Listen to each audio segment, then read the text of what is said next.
नमस्कार, आप देख रहे हैं द न्यूज़ नाउ और मैं हूं रजतपुर आपके साथ।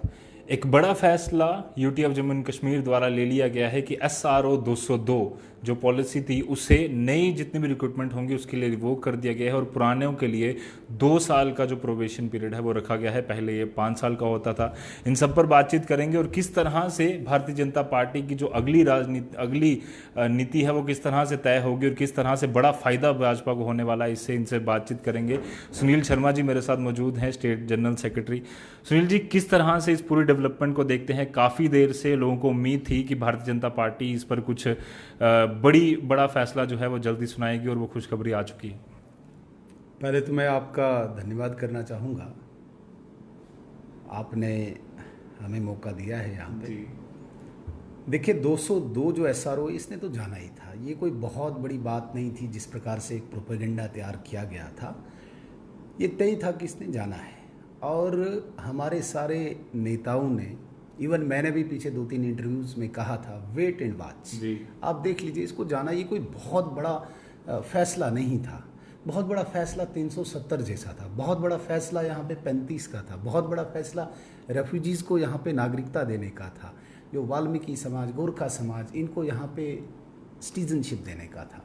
जब वो फैसले भारतीय जनता पार्टी ने किए तो ये 202 कौन सा बड़ा फैसला था। ठीक है, पुरानी जो अलायंस सरकार यहाँ पे थी, उस वक्त की फाइनेंशियल इम्प्लीकेशंस को देखते हुए, उस वक्त की परिस्थितियों को देखते हुए, जो भी यहाँ के फाइनेंस मिनिस्टर रहे, उन्होंने ये पॉलिसी लाई थी। लेकिन अब चूंकि इंडिपेंडेंटली भारतीय जनता पार्टी अप्रत्यक्ष रूप से इस यूटी को देखती है, और जो लोगों की इस वक्त अपेक्षा थी और नौजवानों की आशाएं, उम्मीदें जो भारतीय जनता पार्टी से जुड़ी थी, आपने देखा होगा कि भारत के यशस्वी प्रधानमंत्री आदरणीय नरेंद्र मोदी जी जहाँ पे भी अपना संबोधन देते हैं, युवाओं को ज़रूर वो संबोधित करते हैं। और युवाओं के लिए जितनी भी समस्याएं हैं उनको दूर करने के लिए हमेशा नरेंद्र मोदी जी तत्पर रहते हैं। उसका यही एक पार्ट है कि युवाओं की आकांक्षाओं और अपेक्षाओं को ध्यान में रखते हुए यहाँ की एडमिनिस्ट्रेशन ने आज इसको रिवोक किया। इसके लिए मैं मुबारकबाद देना चाहूँगा, शुभकामनाएं देना चाहूँगा नौजवानों को। लेकिन इसके साथ एक बात और मैं जोड़ना चाहूँगा। देखिए, जो बड़े बड़े फैसले हैं और ख़ासकर जो युवाओं के लिए हितकारी फैसले, उनको भी आप लोगों ने उजागर करना होगा। आपने देखा होगा कि लंबे समय से यहाँ पे जो एम्प्लॉयमेंट पॉलिसी थी, एक प्रक्रिया थी, तो जो काबिल से काबिल नौजवान थे वो परीक्षा में उत्तीर्ण हो जाते थे, वो सक्सेसफुल होते थे परीक्षाओं में। लेकिन बैकडोर एंट्रीज करने के लिए, या बैकडोर नहीं कहेंगे उसे, किसी को एक पक्ष देने के लिए एक इंटरव्यू का एक सेपरेट पार्ट होता था इस प्रोसेस में, जहाँ पे काबिल से काबिल बच्चे रह जाते थे। बहुत सारे नौजवानों ने खुदकशी तक की, क्योंकि जितनी मेहनत उनने की, बाद में मैं कहता हूँ कि हाईएस्ट मार्क्स वाले को भी पीछे करके, जो इन सरकारों के नज़दीक होते थे, प्रतिनिधि होते थे, उन लोगों के अपने रिश्तेदार, दोस्त, मित्र जो होते थे, उनको एडजस्ट करने के लिए इंटरव्यू की प्रक्रिया रखी हुई थी। भारतीय जनता पार्टी की इस एडमिनिस्ट्रेशन ने, जो यहाँ पे केंद्र द्वारा संचालित यहाँ की एडमिनिस्ट्रेशन है, सर, ये बहुत बड़ा फैसला लिया और इंटरव्यू को ख़त्म किया। अब जो भी नौजवान मेहनत करेगा, काबिलियत के दम पे वो नौकरी पाएगा। और इसके साथ साथ जो 50,000 नौकरियों की अनाउंसमेंट किया, हालांकि बहुत सारे प्रोपेगेंडाज सोशल मीडिया पे लगाए जाते हैं, नहीं जी अब 50,000 नौकरियां कहाँ पे आ रही है ना, 7,000 आई, 202 ख़त्म किया, आपका इंटरव्यू ख़त्म किया। कहीं न कहीं भारतीय जनता पार्टी की ये प्रभावशाली जो एडमिनिस्ट्रेशन है, ये जो सरकार है, ये युवाओं के लिए हितकारी है। इसके साथ साथ एक बात और मैं बताना चाहूँगा, न सिर्फ सरकारी नौकरियाँ, प्राइवेट सेक्टर को भी हमने बहुत बढ़ावा दिया है। इतना यहाँ पे प्रोजेक्ट्स आए हैं, आप देख लीजिए। एक छोटी सी मैं मिसाल यहाँ पे उधमपुर ज़िला के सूद महादेव की दूंगा, जहाँ पे 4,000 रुपये का 2 ट्यूब का टनल आया हुआ है। 4,000 करोड़ रुपया सिर्फ वहाँ पे। आप देख लीजिए, उधमपुर से चिनैनी तक हज़ारों करोड़ रुपया लग रहा है, रिंग रोड में हज़ारों करोड़ रुपया लग रहा है, एम्स में हज़ारों करोड़ रुपया लग रहा है। तो इस पैसे से भी स्किल्ड एंड नॉन स्किल्ड एक तो होता है चलो क्वालिफाइड लोग वो कहीं पे प्रोफेशनल चीज़ों के लिए वो ध्यान देते हैं या सरकारी नौकरियों में उनको उत्तीर्ण होने के लिए वो अपनी मेहनत करें, लेकिन कुछ लोग ऐसे भी होते हैं जो पढ़ नहीं पाते हैं, जिनकी उम्र ज़्यादा हुई होती है, जो कुछ बाकी परेशानियों के कारण उस प्रकार की प्रोफेशनल डिग्री नहीं कर पाते हैं, उनके लिए भी बहुत सारे अवसर भारतीय जनता पार्टी की सरकार ने पैदा किए हैं।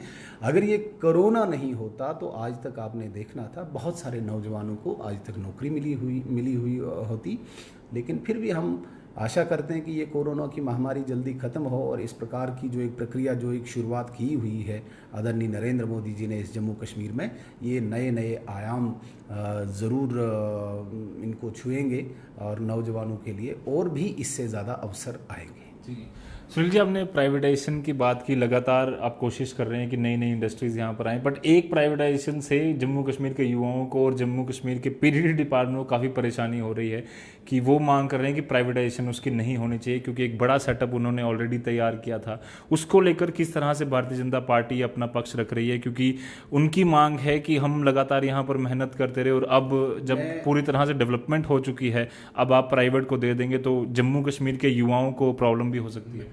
मैंने वो प्राइवेटाइज नहीं कहा, मैंने कहा हाँ, नहीं, मैं अपनी बात को भी स्पष्टीकरण देना चाहूँगा।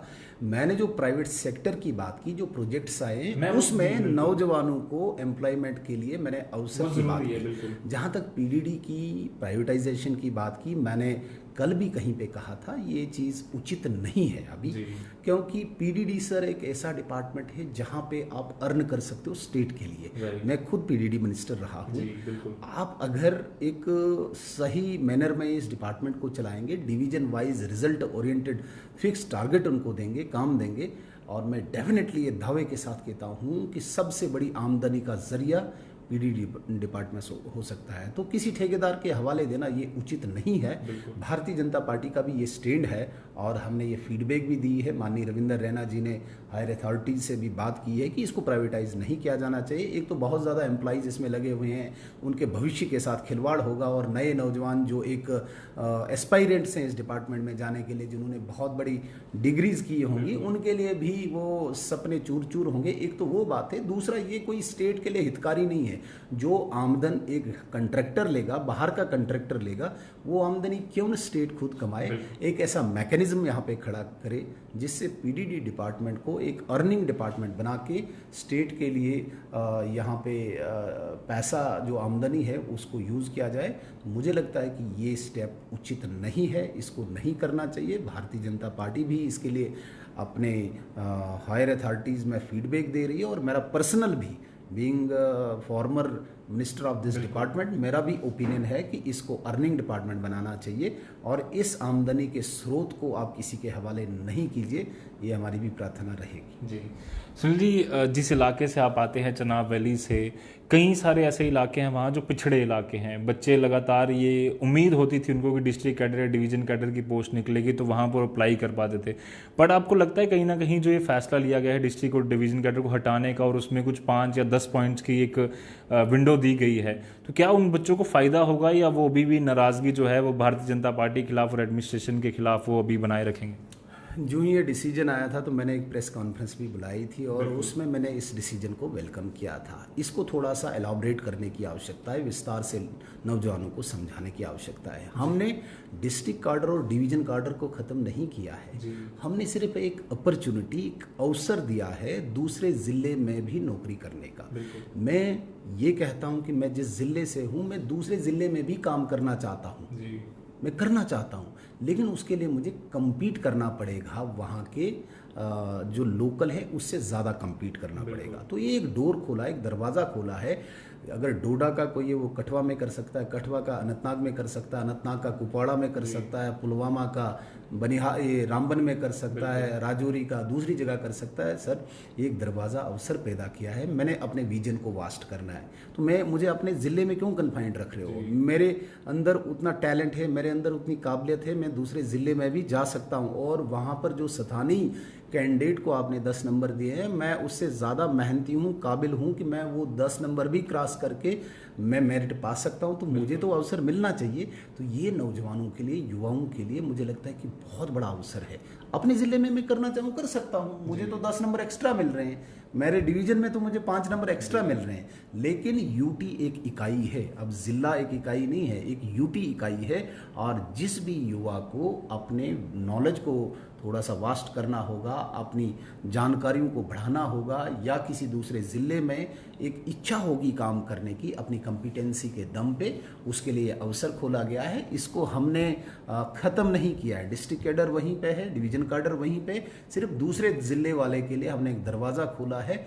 इस ज़िले से, स्थानीय ज़िले से ज़्यादा मेहनत करके वो आ सकता है। जी सुनील जी, एक और चीज़ कई दिनों से लगातार ट्विटर पर भी ट्रेंड कर रहा है कि जेके रिजेक्ट्स डोमिसाइल। कई दिनों से लोग अभी जाते हैं तो वो एक प्रॉपर प्रक्रिया भी अभी तक तैयार नहीं हुई।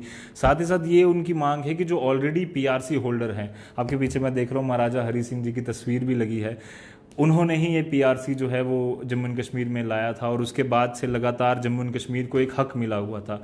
अब 1-1.5 करोड़ लोगों को वापस से वहां पर लाइनों में खड़ा करना और उनको कहना कि आप डोमिसाइल के लिए अप्लाई कीजिए, कहां तक ये जायज़ होगा जब आप बार बार कहते हैं कि हम जम्मू के लोगों के लिए सोचते हैं, जम्मू कश्मीर के लोगों का हित चाहते हैं?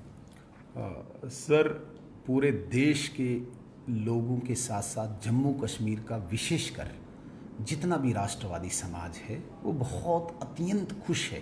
इसलिए खुश है कि एक लंबे समय से, लगभग 1947 से जम्मू कश्मीर में एक अलगाववाद का बीज बोया गया था। ये आतंकवाद, ये टेररिज्म, आप सोच नहीं सकते, हमारी मेमोरी बहुत शॉर्ट रहती है जी। जब हम हिस्ट्री को रिकॉल करेंगे, इतिहास को देखेंगे, कितने नौजवानों ने अपना खून बहाया, 5 लाख कश्मीरी पंडितों को उनको बेघर किया गया। आज भी आप लगातार देखेंगे मेजर अनुज सूद जैसा, कर्नल आशुतोष जैसा, औरंगजेब जैसा सिपाही जैसा अपना खून बहाते हैं इस कश्मीर के लिए। इसका बीज कहाँ पे था, इसकी जड़ कौन सी थी? धारा 370। एक मानसिक बीमारी थी, एक दिशा ही गलत थी, उसको ख़त्म कर दिया गया, उसको ख़त्म कर दिया। और इसको एक नई यूटी के नाम से अभी माने, प्रदेश के नाम से ही माने, एक नया सुंदर सा घर बनाने के लिए ये उपचार बहुत ज़रूरी था, ये इलाज बहुत ज़रूरी था। और भी बहुत कानून है, तो डोमिसाइल तो लाना है।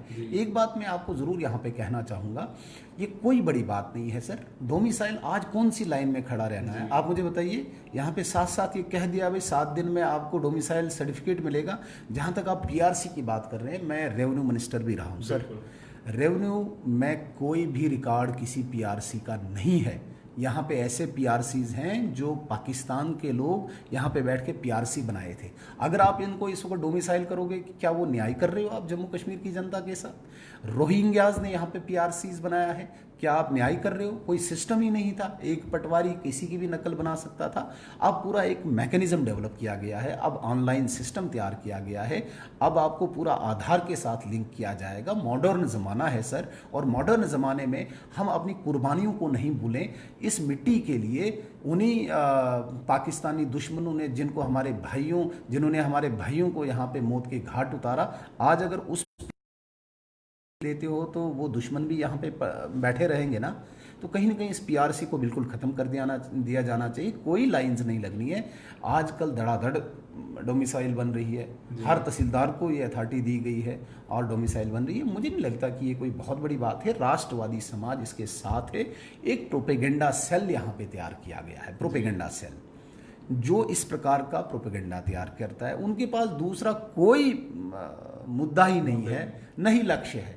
वो डायरेक्शन लेस हैं, वो टारगेट लेस हैं, वो वैसे ही बेचारे भटके हुए लोग अब हैं। अब कभी यहाँ पे हाथ मार रहे हैं, कहीं वहाँ पे हाथ मार रहे हैं। अब वही इस दिल के वैसे ही बात उन्होंने आज भी की है कि जो संवाद आपकी रैली थी वो 4G ना होने की वजह से पूरी फ्लॉप हुई, ऐसा भी है कुछ? 20 लाख से ज़्यादा लोगों ने 4G के अलावा इस रैली को देखा सर। यस, बट वो आम लोगों तक तो एक्सेस नहीं हो पाया होगा क्योंकि कई सारे लोगों के पास 4G नहीं है, इंटरनेट नहीं है। जम्मू को, ये जो शहर है ना सर, आप इतना ही स्टेट को नहीं मानिए। मैं सबसे जम्मू के आखिरी कोने से आता हूँ, मैं आता हूँ ना, उसके बाद तो कश्मीर प्रोविंस आता है। आखिरी कोने में भी मैं आपको उदाहरण दूंगा, उसमें जहाँ पे 20-20 किलोमीटर पैदल चलना है पाडर जैसी जगह में, वहाँ पे नौजवानों ने देखा, वहाँ पे महिलाओं ने देखा, वहाँ पे बुजुर्गों ने देखा, तो कौन कह रहा है कि नहीं वो अच्छा नहीं चला? गलत बात है सर, क्यों नहीं? आप 2G पे तो लाइव इंटरव्यू कर रहे हैं आजकल, ऐसी बात नहीं है। तो ये भी एक मुद्दा है। मैंने कहा है कि ट्रेडिशनल 3 क्वेश्चन है, आज एक खत्म, टोल, 4G, 202, और है ही नहीं कुछ, और कोई मुद्दा बताइए ना। देखिए सर, 202 तो चला गया, 4G और टोल पे अब रहती है बात। मुद्दे हैं उनके पास, 4G भी पास भी हैं, ताकि हम आपके पास देखिए सर 4G भी आना है, इसमें कोई रोक ही नहीं सकता। ये कोई लिमिटेड हमारी ज़रूरत नहीं है। कल 5G की ज़रूरत रहेगी, फिर 6G की रहेगी, ये ज़रूरतें बदलती रहती है, और ऐसा नहीं कि कोई लिमिटेड ही है 4G। आप देख रहे होंगे कि जिस प्रकार के हालात जम्मू कश्मीर में बने थे, आप इसको क्यों नहीं अप्रिशिएट करते हैं? आप इसको क्यों नहीं शाबाशी देते हैं कि 370 तोड़ना, जो पूरी दुनिया ने डरा के रखा था, कश्मीर में लहूलुहान होगी सड़कें, कश्मीर में इतनी लाशें गिरेंगी, जितने भी पॉलिटिकल लीडर्स थे कितनी बातें करते थे, तो एक चिड़िया का भी पर नहीं कटा। उसके पीछे जो एक स्ट्रेटजी थी वो इंटरनेट की भी थी, तो उसे आप अप्रिशिएट करिए सर।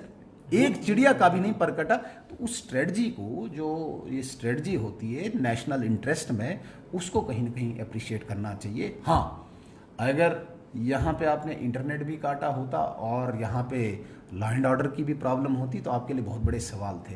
आप बगैर सवालों के ही सवाल बना रहे हैं लोग, तो ये तो चलेगा ही इनका, ऐसा नहीं लगता है। अब ये जितने फैसले लिए जा रहे हैं, एडमिनिस्ट्रेशन द्वारा लिए जा रहे हैं, किसके द्वारा भी, कहीं ना कहीं भारतीय जनता पार्टी को आने वाले दिनों में वो अपने आप का जो भरोसा जो लोग उन पर खो रहे थे, वो वापस अर्जित करना शुरू हो जाएगी।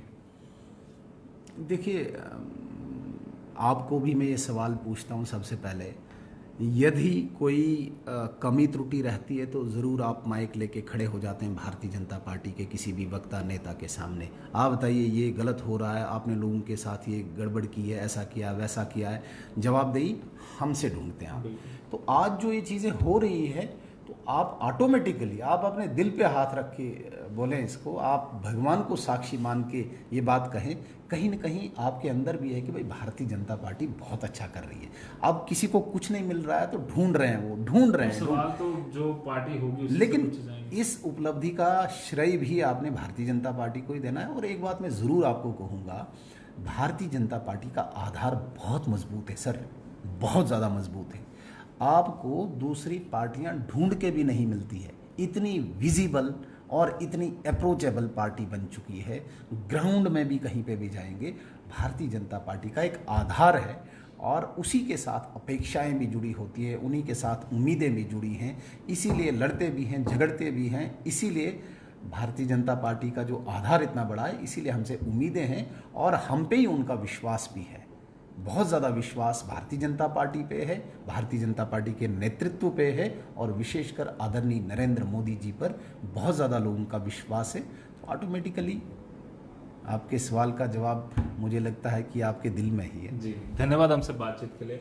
Thank you. तो उम्मीद है कि ऐसे कई और फैसले जो youth of Jammu and Kashmir के लिए काफ़ी ज़्यादा फायदेमंद होंगे, वो धीरे धीरे आते रहेंगे। SRO 202 पर एक बड़ा फैसला जम्मू एंड कश्मीर एडमिनिस्ट्रेशन ने लिया है। भारतीय जनता पार्टी लगातार कहती रहती थी कि ऐसा होगा, और आज कहीं ना कहीं ये हो चुका है। और उम्मीद है कि आने वाले दिनों में कई और फैसले जम्मू एंड कश्मीर के युवाओं के, जम्मू एंड कश्मीर के लोगों के हक में आने वाले हैं। तो दीजिए इजाज़त फिलहाल के लिए मुझे और मेरे कैमरामैन कमल सिंह को। बाकी खबरों के लिए आप यूँ ही बने रहिए द न्यूज़ नाउ के साथ। धन्यवाद।